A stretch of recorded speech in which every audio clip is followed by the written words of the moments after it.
I go to the galaxy. It's like,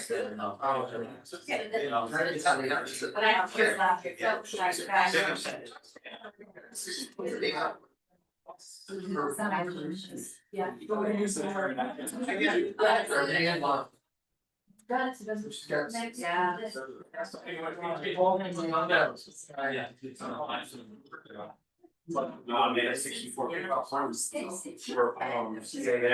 have another card. Yes. One was actually, they get no every. Yeah. I think. All right. Thank you.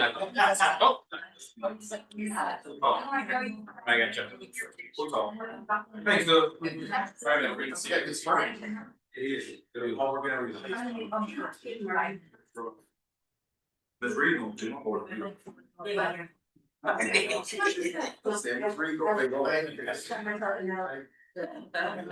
Okay, so. Not live.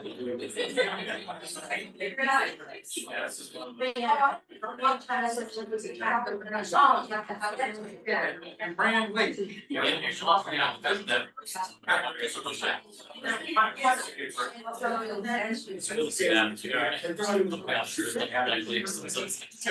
I don't know.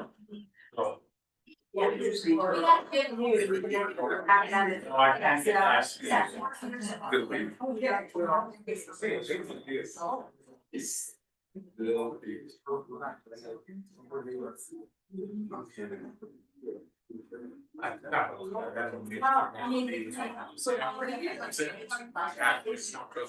Yes, I was better. Spring came across in the, got a message from a kid's daycare saying, hey, the heat's not working, so it's over to our sister facility. And this has happened like 5 times in the last 2 months, and so they put out this message saying, well, just so you don't know. When the heat drops below 20, that's when our system really starts. Wait a minute, this is. It is. Like, yeah, it's really not winter unless it's. You guys need to, you know. Yeah, because of the robust system. Yeah. Yeah. It is like this tax.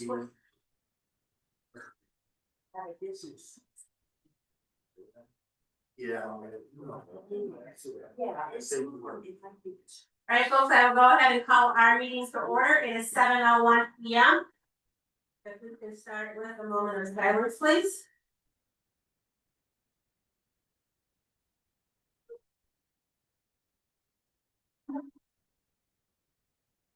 And if we can stand for the pledge of allegiance. I pledge allegiance To the flag of the United States of America. To the republic for which it stands, one nation, under God, indivisible, with liberty and justice for all. Can you take roll call for us, please? Councilmember Williams. Present. Reed. Here. Stewart. Here. Cross. Here. Davis. Here. French. And Mayor Snyder. Here. Do I have a motion to approve of the agenda? So. Support. All in favor, say aye. Aye. Opposed? All right, we do not have any presentations on our public hearing. Public comment. If there's anybody in the gallery that would like to stand and address council in regards to an agenda item, you may do so at this time. Just come forth, give us your name and address, and 3 minutes is yours. Seeing no movement, do I have a motion to go into closed session? So. So move. Support. City Clerk Mayor? Councilmember Stewart. Yes. Cross. Yes. Davis. Yes. Williams. Yes. Reed. Yes. And Mayor Snyder. Yes. Meeting adjourned for closed session 7:03 p.m.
Order for 7:22 p.m. City Clerk, can you go through take roll call for us, please? Councilmember Stewart. Here. Ross. Here. Davis. Here. Williams. Here. Reed. Here. And Mayor Snyder. Here. Do I have a motion to approve of our consent calendar items? So moved. Support. In your agenda, you have our January 5th session meeting minutes. And the application for the Alvin Arts Commission. They're under the tower. All in favor, say aye. Aye. Opposed? Do I have a motion to approve of our second reading of ordinance 2026-01? So moved. Support. Attorney Harkness. So we went over this in our work session, but this is the second reading and adoption of the modification to the adult use marijuana establishment ordinance. The changes that we made are really simple. We just clarified in the first section there that an establishment shall not operate in the city without a valid license. The reason for this is we discovered we had one facility that had apparently somehow managed to operate for a year without renewing their license. We also added in section 227, sub 1, sub T, that the business needs to all of these facilities need to register with the city's income tax department. Apparently, finance department had difficulty getting them to register, so that's not a part of the application process. Then we added section 244, which adds some additional enforcement ability. It allows us to do periodic inspections, review video if need be. If we find that they don't have a valid license, we can issue a cease and desist, and then if they don't comply with the cease and desist, we can shutter the establishment until they do comply. Happy to answer any questions. Any questions for Attorney Harkness? City Clerk Domingo? Councilmember Williams. Yes. Reed. Yes. Stewart. Yes. Ross. Yes. Davis. Yes. And Mayor Snyder. Yes. Do I have a motion to approve resolution 2026-01 to amend council rules procedure? So moved. Support. Attorney Harkness. Or it's just discussion. Oh, I'm sorry, discussion, just discussion. Attorney Harkness. So this, we discussed at a previous meeting, the reason you're being presented with the resolution tonight is the council rules require that an amendment be presented at one meeting and then voted on at a subsequent meeting. So the resolution will actually be voted on at the February 2nd meeting. Councilwoman Davis requested that we consider moving closed sessions from where they presently sit on the agenda to immediately following the second public comment. This allows for the public that comes to the meeting to not have to endure what sometimes can be long closed session meetings and enable them to participate in the meeting. So we moved it to directly before the second before the second public comment. It's been a long week. Immediately after the second public comment, and then we added an additional line for additional items for individual action. Because frequently after we leave a closed session, usually we have to vote on something, so we can address those limited items following a closed session. Happy to answer any questions. Any questions for Attorney Harkness? No questions, but this is what we just did, and this is what we're trying to stop, so, thank you. City Clerk Domingo? It's not a vote. Sorry. The motion to approve resolution 2026-02 to designate Director of Public Services as the ADA in section 504 coordinator. So moved. Support. City Manager? Yes. Madam Mayor, members of council, in your agenda packet this evening is a resolution authorizing that our public services director, Jason Kern, will become our new EDA officer. He will review anything related to the American Disabilities Act in our applications to MDOT. I welcome any questions or comments you might have. Any questions for either our city manager or attorney? City Clerk Domingo? Councilmember Reed. Yes. Stewart. Yes. Ross. Yes. Davis. Yes, Williams. Yes. And Mayor Snyder. Yes. Do I have a motion for approve resolution 2026-03 approving the MDOT contract. Support. City manager. Here.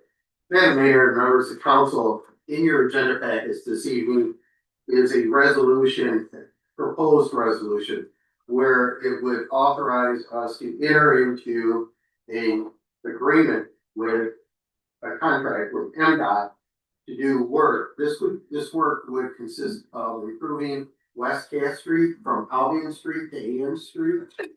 The total project cost would be $764,655. Of that, the federal government is contributing $385,000, and we would be required to pay $379,000. This is also part of our grant, with our Region 2, partner, not Region 2, but our regional planning group. The city administration has talked over with, our engineering, our engineer, Mickey Bittner, and we feel that this is a worthwhile project for, your review of the end approval. We welcome any questions or comments you might have for us. Any questions? City clerk Domingo? Councilmember Stewart, Yes. Ross, Yes. Davis, Yes. Williams, Yes. Reed, Yes. and Mayor Snyder. Yes. Do I have a motion to approve the Whiteman proposal for the Eagle CWSRF project plan for fiscal year 2027? So move. Support. City manager? Yes, Madam Mayor, members of council, also in your agenda packet this evening is a request to enter into agreement with our engineering firm, Whiteman. We have Mr. Mickey Bittner here, representative, our resident engineer. What this project is a design project, and where they would design a foam inlet into our sanitary sewer. And what they would do is then we would apply for funds through the state revolving loan fund for this. But what we're doing, Mickey, if you'd like. But anyway, this project, the administration is requesting approval to enter into an agreement with Whiteman for the amount of $45,500 to complete this design.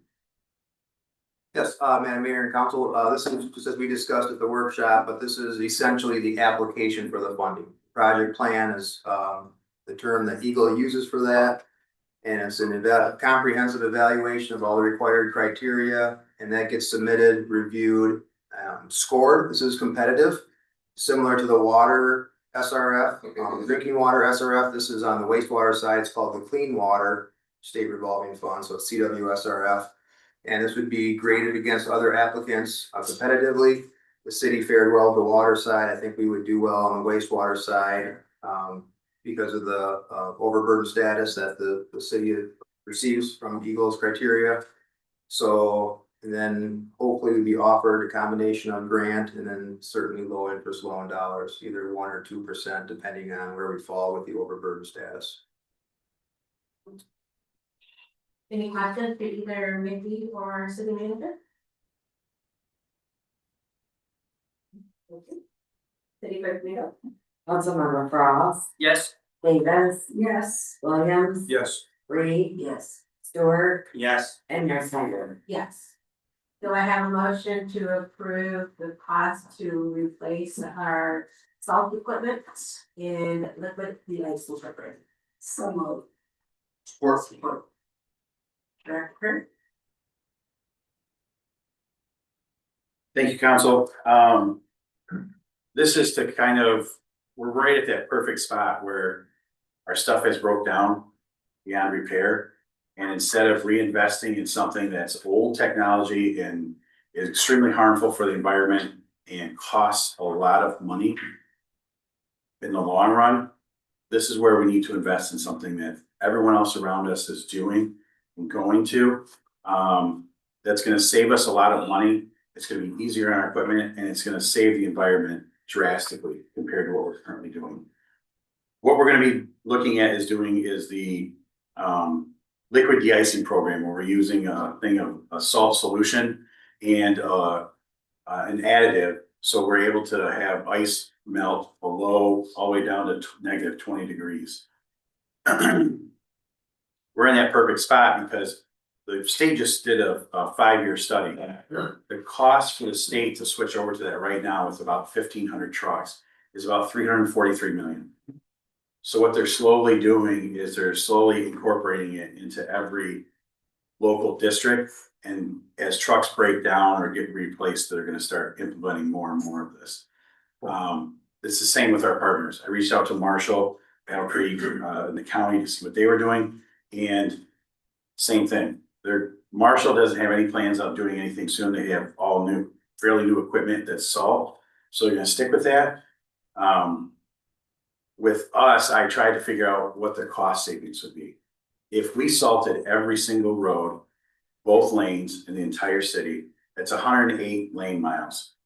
That would cost about just shy of $4,500 in salt, just one time. If I do the same with this liquid, it's gonna cost $872. So it saves me $3,600 every time I do it. Now I have to do the additive if it goes below 15 degrees. 20 to 15 degrees, I put the additive in there. So you're looking at 60 cents a gallon to use that. If you take that, it's gonna cost about $2,600, $3,500, somewhere around there. Extra $2,600, so I still save money by using the most expensive chemical solution they have.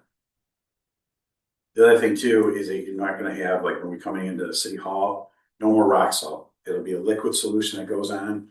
They're not gonna track it in. No more having someone walk down the steps, slip and fall, anything like that. It's gonna be good on our business owners for downtown, because instead of putting salt down there, we're gonna use the same liquid solution. They won't be tracking into their businesses and so forth.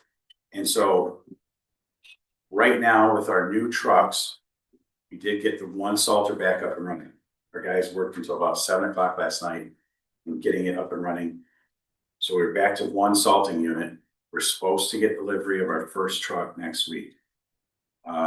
These units will be able to slide right in. They're completely self-contained, no more hydraulics, nothing. They just run by themselves. We'll be able to switch them in and out of the new trucks as well. So with this, it's gonna put us in a much better position. There's a lot of upfront costs. We're looking at 67,000 and some change. So if you figure by incidentals, let's say it ends up being 70,000. I think I can save that in the amount of salt that we go through.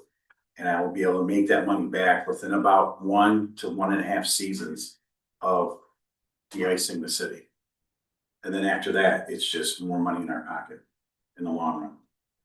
So with that, I strongly encourage that we look at switching to this system. We are gonna be kind of a leader in this. The scale that we're switching to is there's nobody else doing this right now because they're not in our position. And so there's gonna be some other municipalities that are gonna watch and see what we're doing because they're looking to take the same lead. Jason, would you explain to council the municipalities that have had success with this program? So Minnesota has been doing this for over 10 years or more. Indiana, Ohio, Pennsylvania. If you just research it at all to see who's doing the liquid de-icing, it's a lot of states that are around us. The reason for that is they don't have, in Detroit, there's a salt mine that runs under the entire city of Detroit in the suburbs. That's miles and it's huge. It's 1,000 feet down and they don't have access to salt like what we do. And so salt is cheap for us and it's readily available. They don't have the same salt mines. So they're paying more for their salt. And they've also had the same issues of the contamination. And so 1 tablespoon of salt that we use throughout here contaminates 5 gallons of water that fish can't live in. That's just 1 tablespoon. So they've all switched because of the long-term benefits before we have as a state. And like I said, the state wants to do it.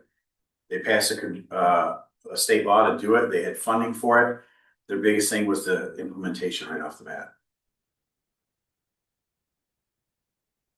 So Jason, in your write-up, you put the cost of implementations just a little over 67,000. So is that the equipment along with the liquid solution?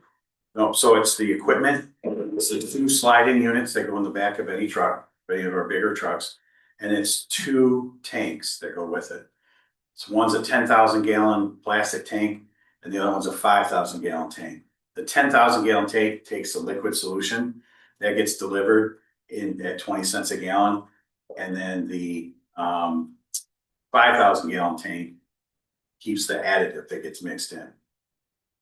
So is that gonna make it to where you can do the side streets along with the page? Yes. Can you do mine first?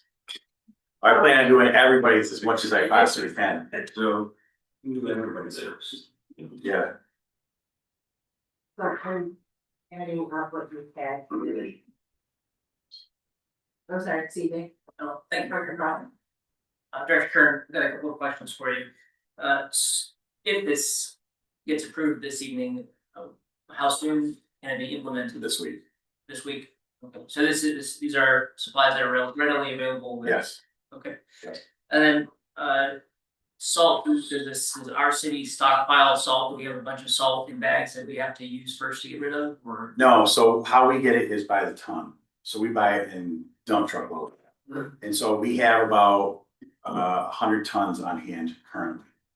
And so we're gonna be doing, what I would like to do is kind of start by doing certain sections first with this liquid and do other areas with the salt that we currently have. And then I wanna see the difference. So I can report back to you of how well it's working. I also wanna fine tune it. I don't think that we should go 100% right into this because we're still learning. So I wanna make sure that if we're gonna spend the money, that we do the best bang for our buck. So we still have enough to make it through the season. We're good with that. This is just gonna help us get through the rest of it. And then I can report back at the end of the season, some of the results. Okay, great, thank you. And Councilwoman Davis. Yes, I see where it will be your prediction, it will be operational by Thursday, day after tomorrow. That's the plan. Okay, that's the plan. Okay, I was looking at a question that I wrote down as I read through a lot of the information. You mentioned the erosion properties in terms of, I wonder how you're going to balance that. We're saving money by using this liquid, but is the erosive and we're going to have the wear and tear later? No, it's less.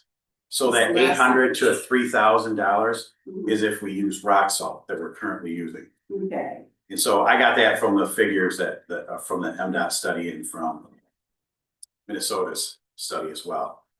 So it's gonna be less because we're not throwing so much salt down to get the same effect. We're actually using a good solution.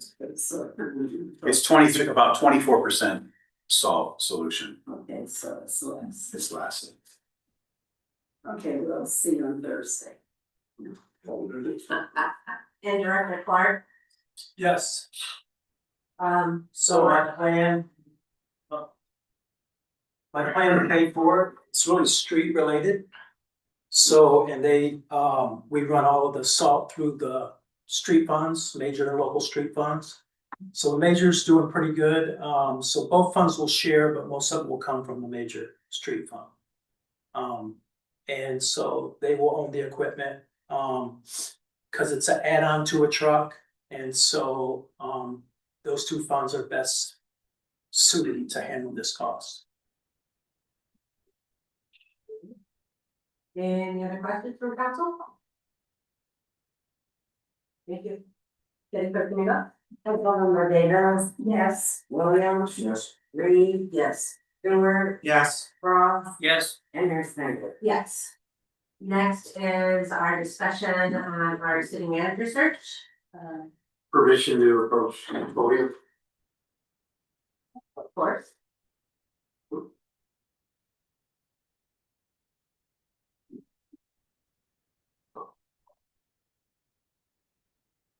Madam Mayor and members of council, approximately a week ago, I was made aware of a possibility of a highly qualified candidate that might be fit the long-term needs of the city.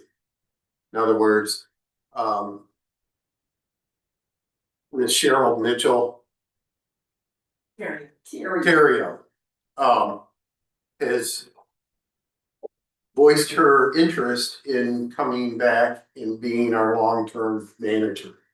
It's an excellent opportunity from the standpoint that she's familiar with the city, she meets the educational qualifications. She wants to make Albion her long-term home.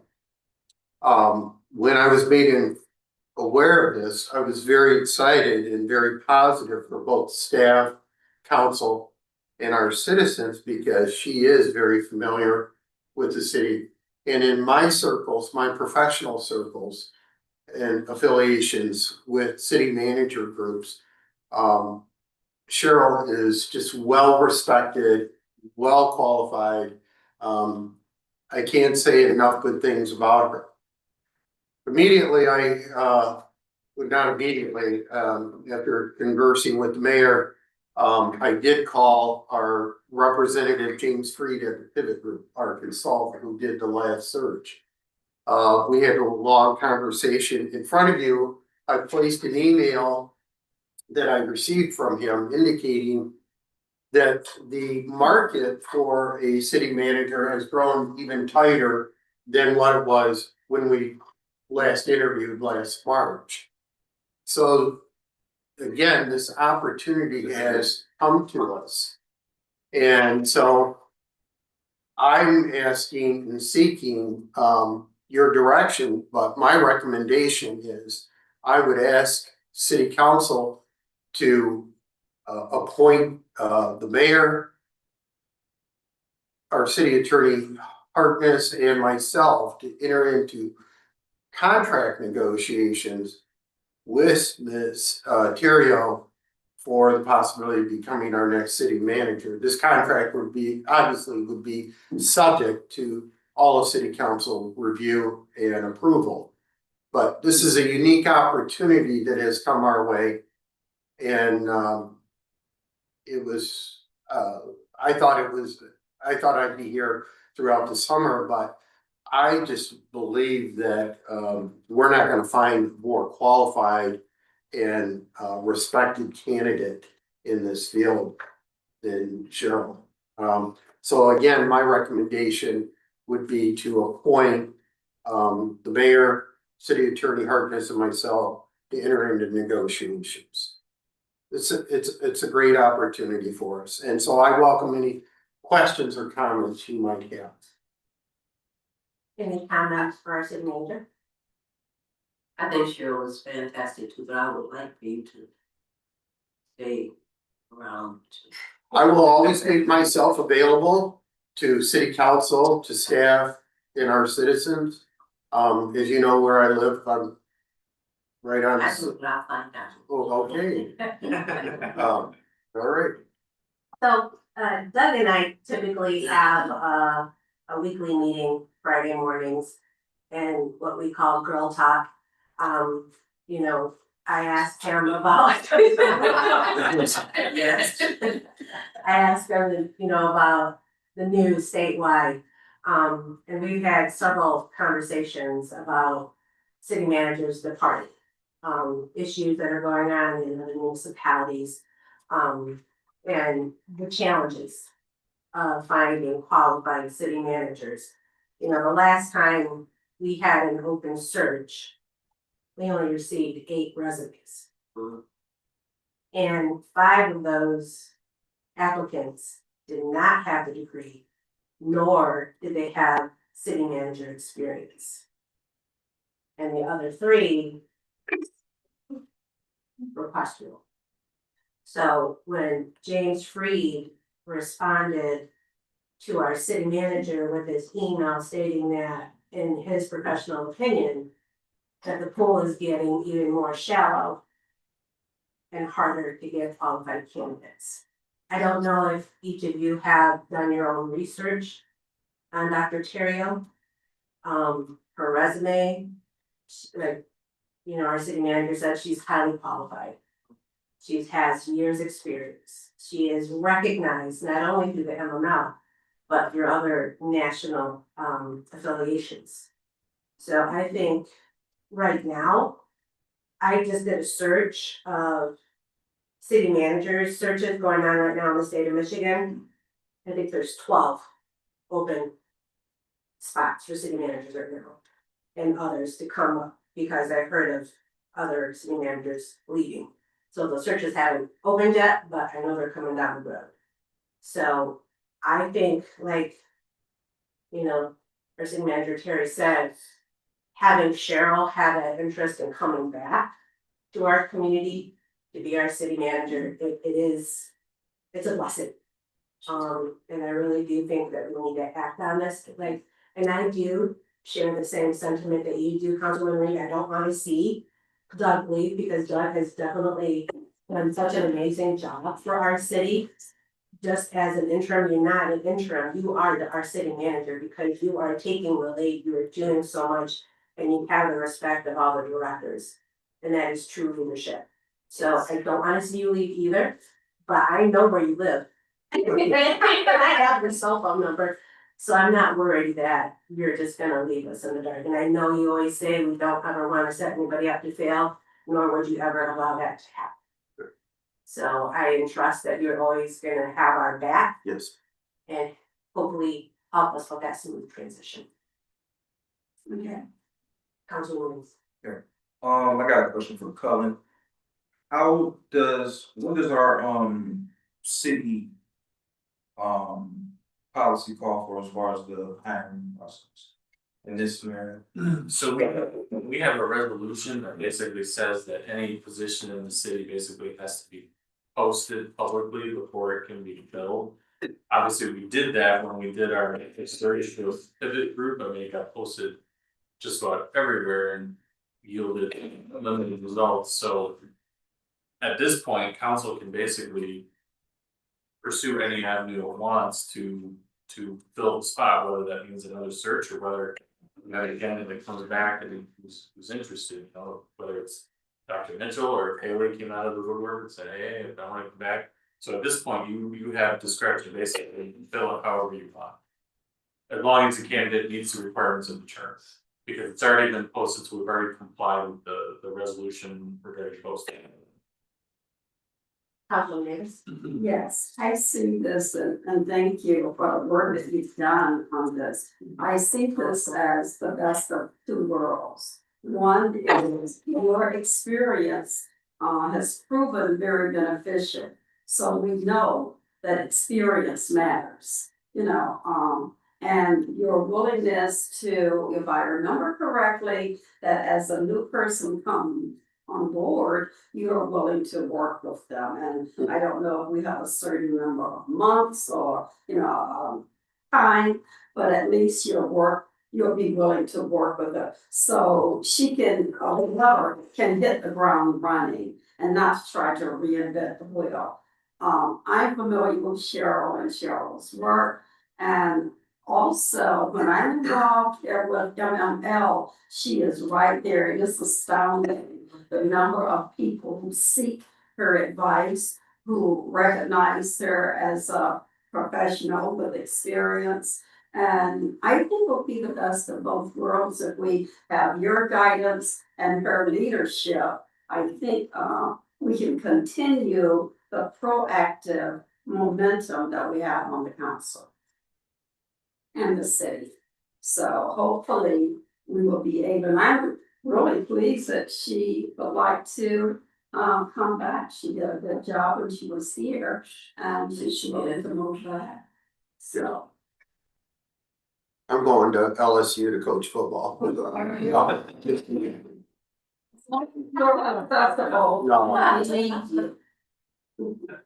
Yes. Any other council member comments? So at this time, Madam Mayor, I would ask for council's endorsement and vote to appoint you, myself, and City Attorney Harkness to enter into negotiations with Ms. Terrio.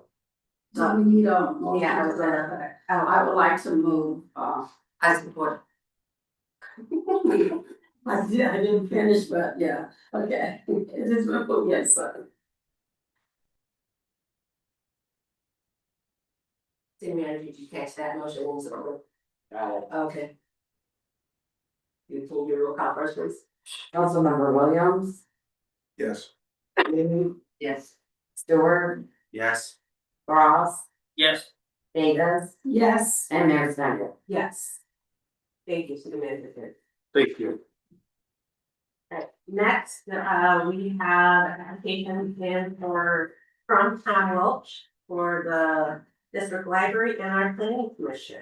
Do I have a motion to approve? So moved. Support. Any questions or comments? City Clerk Domingo? Councilmember Williams, Yes. Reed, Yes. Stewart, Yeah. Ross, Yes. Davis, Yes. and Mayor Snyder. Yes. Do I have a motion to approve a 2-year subscription for our utility rate management program? Or, City Manager? yes, Madam Mayor, and members of the agenda packet this evening, is a proposal from the company Waterbird. It outlines a software program, and I'd like to have Finance Director Park explain. We have both been through this tutorial and we're back with their representatives, and I think Dave is probably more qualified to explain this concept. Thank you, Mayor. I'm very excited about this. This is a company that I've been talking to. I brought Doug in after I first met with him on a Zoom call. The company's called Waterway, and they have a program or a subscription to their software and their services for continuous utility rate management. And what that is normally when we get a rate study for our water and sewer fund, we have to hire a third party, pay them for the study based on the scenarios that we have in place right then and there. And we get a rate study and then we use that. But then things change, just like we've been going over tonight, new program or new project may be implemented. $10 million project possibly for the sewer fund. We have done numerous projects this year that we have come up with. So this is a software that allows us, myself and the city, to use this program and do rate studies whenever we want, continuously based on the scenarios that come up. And it's gonna be a lot less cost efficient for us. One of these studies done in 5/6 of 24 by Baker Tilly was $8,500. All right, so these studies can get very expensive, and they're done based on the information that's available and that we know about at that point in time. This will allow us to continually look at the water and sewer fund and implement changes, suggest projects that we may want to do, may not want to do, and how it will affect the water and sewer fund rates. It allows us to be more accurate based on the information that is in front of us at that particular time. And it also allows us to use this software continuously to adjust our water and sewer rates based on the costs that we are incurring or the debt that we have to pay. So I think it would be very good for the city and good for our staff to be able to go with this plan for 2 years. I just add something. As you know, city council decided approximately a year ago to implement a new metering system. We use BSNA software. It is our goal to have this installed. Right now, we're at 14%. We have a total of 2,769 water meter services inside the city. Our goal is to put ourselves in a position where our water rates are very effective and very affordable for our citizens. One of the key aspects of putting this in place is right now we do a quarterly water billing. It is our hope to do a monthly water billing. Why? Because it is easier on the consumer to pay a monthly bill than it is a quarterly bill. It's also allows us to collect revenue in a faster period so that we can operate more efficiently. The other thing it does is it allows us with the new meter system to be able to do a better job in leak detection with the individual homeowners. We will be able to detect when a toilet is running or things like that. So the idea is that, as Dave had identified, is to be able to come up with a revenue requirement in order to operate the system in the most efficient way for the least amount of dollars and the least amount of impact on our citizens. Going forward, we honestly believe that this software will give staff and city council the tools to set a rate which is fair for both the city operations and the consumer. And it's not only just the software, but we have great support with the software. And once we decide to come to council with our analysis, their professional people will come in and present it to council. And so that's also a plus. So it's just, I think it's going to be really nice to be able to work with this software and make adjustments along the way based on the projects that come aboard. So. Councilman Davis. Do we have the technology, present technology in terms of computers and things like that to Yes, accommodate this new yes. software? Yeah, because we go right on their platform and we can use it. So as long as we have computers that are working with the internet, we are good to go. And this is compatible with the current environment we have already with for water.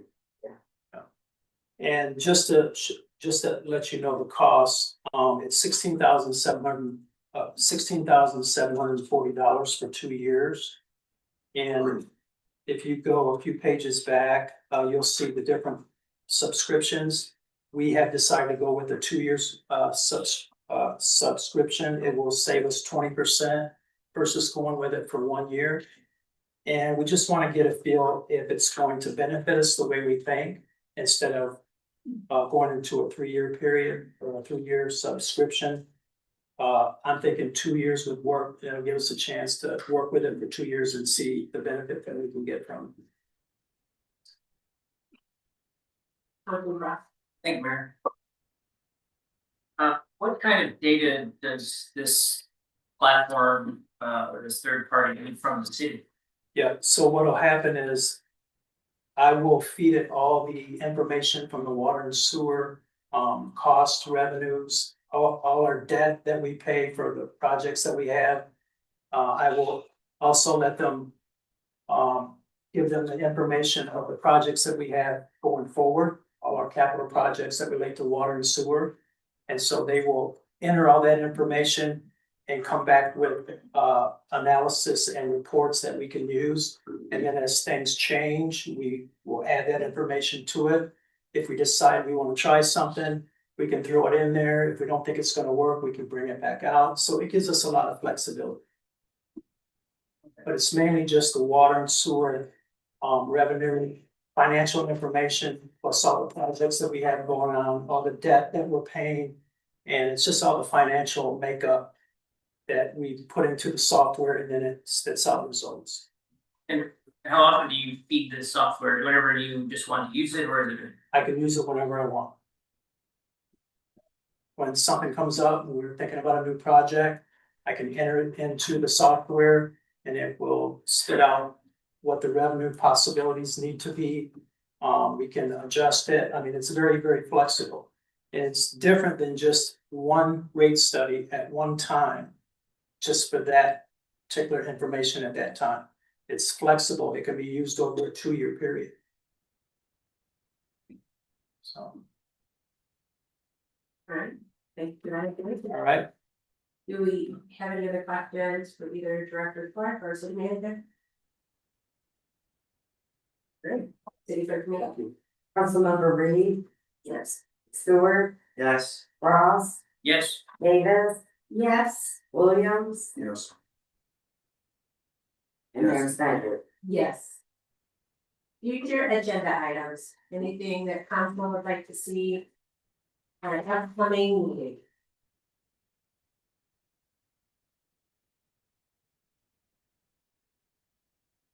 Alright. Public comments, if there's anybody in the gallery that would like to stand and address council, you may do so at this time. Thank you. One other thing I wanted to bring up, I think, Manager Terry put some maps in front of you.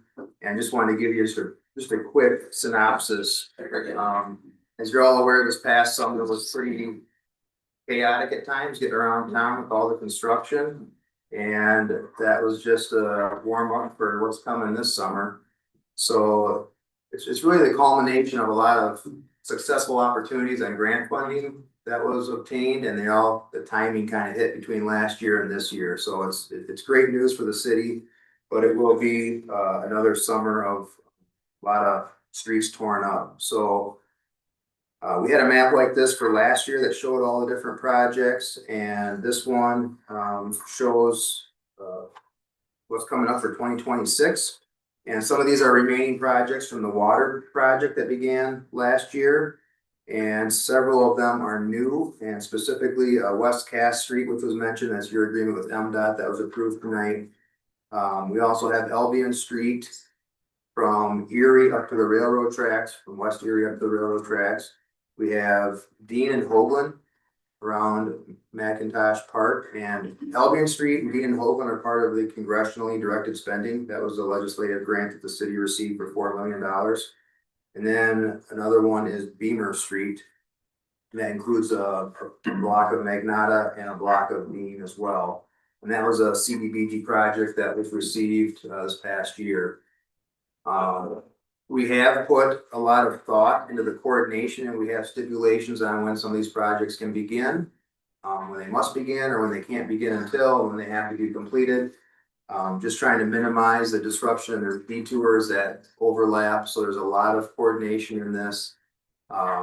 Beamer and then Dean and Hoagland, for example, those are both probably 20-week projects, so they are gonna have some overlap, but we tried to minimize that. So one's gonna be on the front half and one's gonna be on the back half of the construction season. The three of the projects, Albion Street, Dean and Hoagland, and Beamer Street are out for bid right now, and we have those bid openings at the end of February. So you can expect, hopefully things go well, you'd have awarding contracts at your March 6th meeting for those three projects. I do want to add that we have an open house coming up where we're going to talk about these projects in more detail, open to the public, and that is March 5th at 6 o'clock at the Ludington Center over here. We did that last year. We had a great turnout, a lot of really good discussion. So,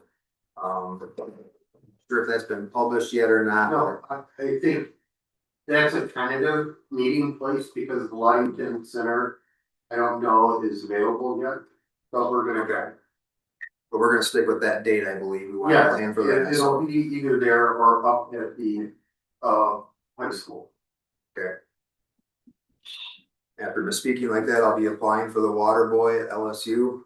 So. Okay. But really a lot of great, great things going on. It's gonna be disruptive. It's gonna require some patience. I think this past year went pretty well. Locals find their way around. The big thing is the detours for people from out of town. So everybody's around here, they found their way to wiggle around, get around each project, but, with North Eaton Street's gonna be part of it, so that's gonna be more disruptive to trucks, some of the commercial traffic, so, we need to get information out to the businesses on that. But that's what, the maps that are in front of you, it does have a little key, it's color coded, so the solid color is the road or water project. The dash of the same color is the detour route for that project. Not every project has a detour, because some of them are, like Dean and Hoagland. That's mostly, there's no through traffic on there for the most part, it's mostly local traffic, but, you can read through the notes on that. And I would invite you all to come to the open house when we have that, we to look at things in more detail and answer any other questions. Councilman Reeves? Can you email those maps to us? You, Thanks, perfect, thank Councilwoman Davis? I like the map idea, I would like for it to be a little. It's a little bit small, if we have, I'm sure it will be larger at your open. there's a couple of them those are on large boards right outside the door here, so those will be available. And I think we'll probably, if we get the projector, we'll put it up on the screen again, that worked out well last year. Also, I would like to say thank you for, making announcements in the newspaper and in the news. So the citizens who may not come to the open house, will have accessibility to the information as well, because those are the ones we hear from. What is going on, the landfills and things. Last year you did a good job, because there were articles in the paper and emails and, the information did get out. So Yeah, that was a good strategy.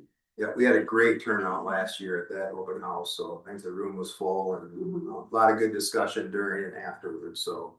And we have our games project. Yeah. That will be also discussed at that too.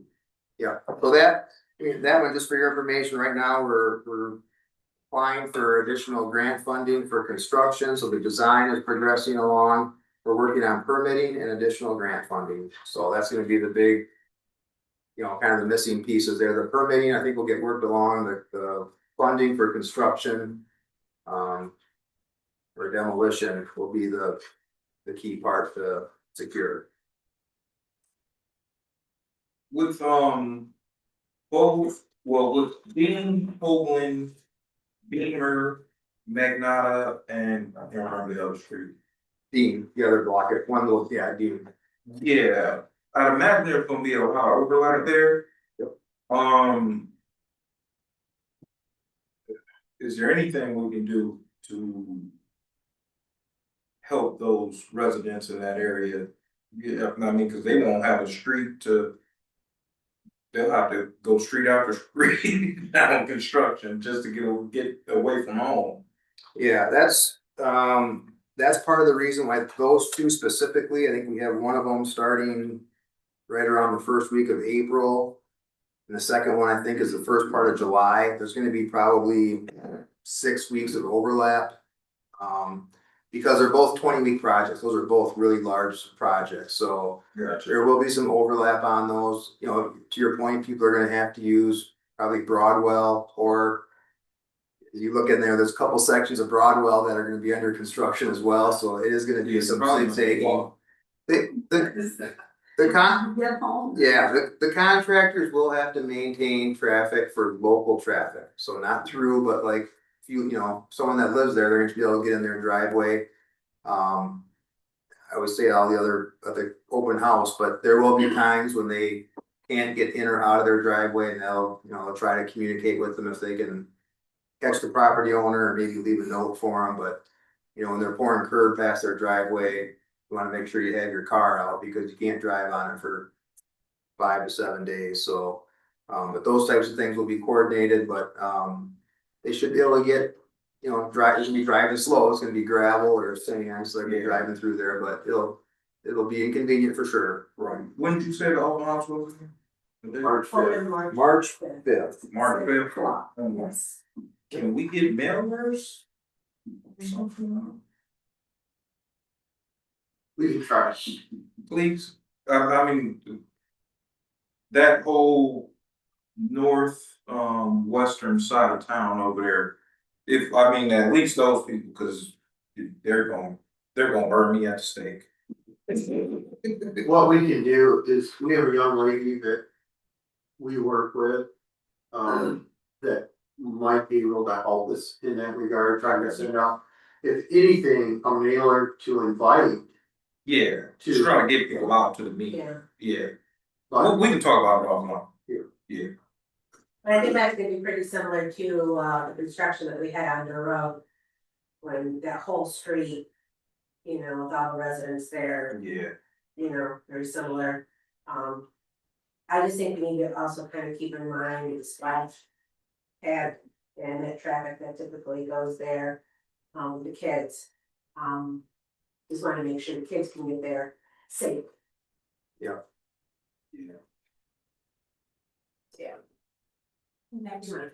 Nikki, thank you for all your efforts and, everything that you do for the city. We greatly appreciate it, and it does make Albion a better place to live and work.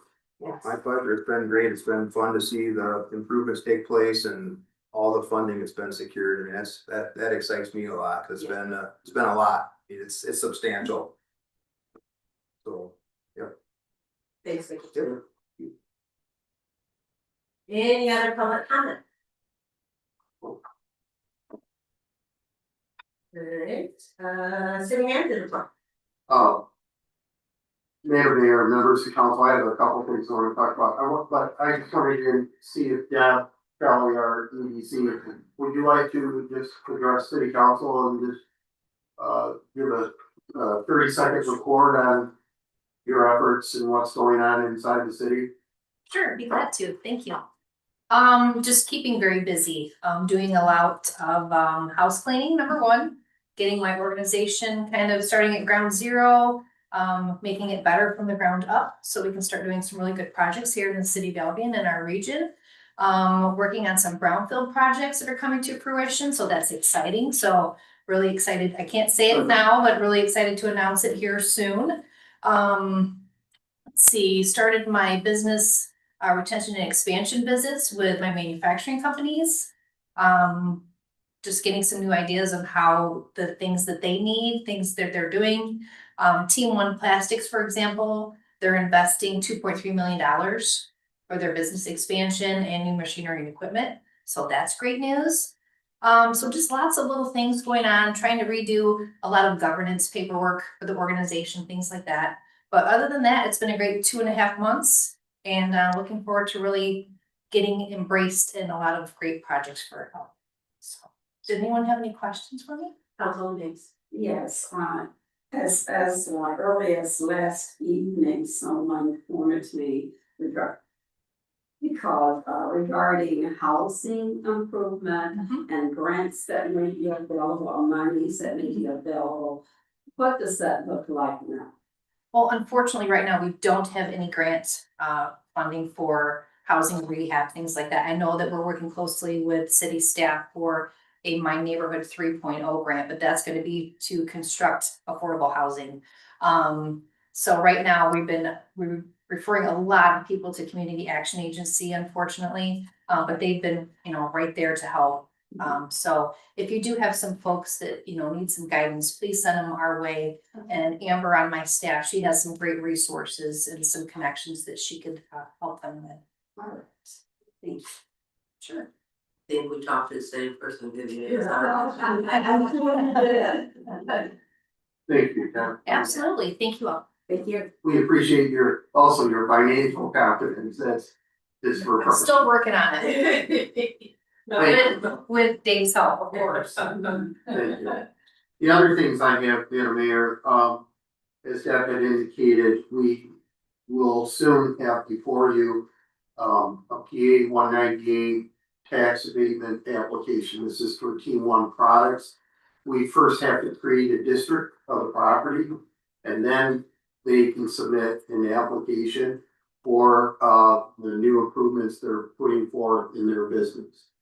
The other thing I want to bring to your attention, as you know, we put money in the budget for spring cleanup. I had, as of Friday, finally had a return call from, Jamie Anderson of Granger. Granger is no longer doing curbside pickup for spring cleanups or any type of cleanups. So our efforts over the next week will be trying to contact perhaps Republic, or Waste Management, Emmons, maybe some of the larger disposal companies that might. She had said that because of labor shortages, it makes it very difficult for the companies to expand their labor resources to do extracurricular cleanups. So that's something that everybody's running into. So we're gonna call Republic and Waste Management, and Emmons, and a few other companies to see. The only thing that we might be able to do with Granger is designated weekends is set up big roll-offs or dumpsters where people can bring their own things there. But right now, that's what's going on with those large companies, so. The other thing is just wanna compliment staff for just being top notch and carrying through with everything they do. You just can't believe how fortunate we are to have such confidence, so. Really appreciate the staff and the employees and all their efforts and, especially being cold, you know, we complain in July how hot it is, and, but it is cold out. And this is when equipment breaks, when it's cold like this. So, that's all I have there, thank you. Any questions for city manager? Alright, councilmember comments? So last night, a few of us council members, participated in the MLK community event last night at the high school. It was a nice turnout despite the cold weather. Again, a lot of wonderful, entertainment presentations. We were able to recognize, two, awardees, for all of the work that they've done in our community over the past several years. One was Miss Sherry Grice, for all the work that she has done with 4-H, MSU Extension, decades of work with our community youth, and the many lives that she has impacted, as well as Miss Jess Roberts for her work with the Albion Big Read, again, providing opportunities to students that may not have had certain opportunities given to them. And all of the wonderful work that she's done within our community and the Albion Fellows program as well, mentoring our local students who go to Albion College, who need just a little extra support, a little extra love and guidance to get through higher education. So two well-deserving women recognized last night. So it was a wonderful time to come together as a community to honor the legacy of Martin Luther King.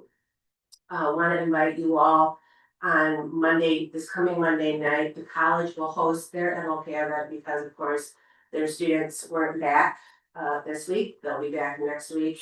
So the college will be hosting their event Monday night, 7 o'clock at the Bone. And everyone is invited to attend. So hopefully, again, we'll come together as a community to continue honoring the legacy of Martin Luther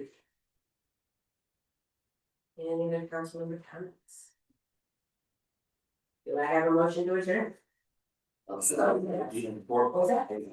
Oh, I'm so sorry. Do I have a motion? Excuse the mayor pro tem Fred. Someone. Support. All in favor, say aye. Aye. Opposed? Do I have a motion to adjourn? Someone. Support. All in favor, say aye. Aye. Opposed? Meeting adjourned, 8:21 PM. Thank you, everyone.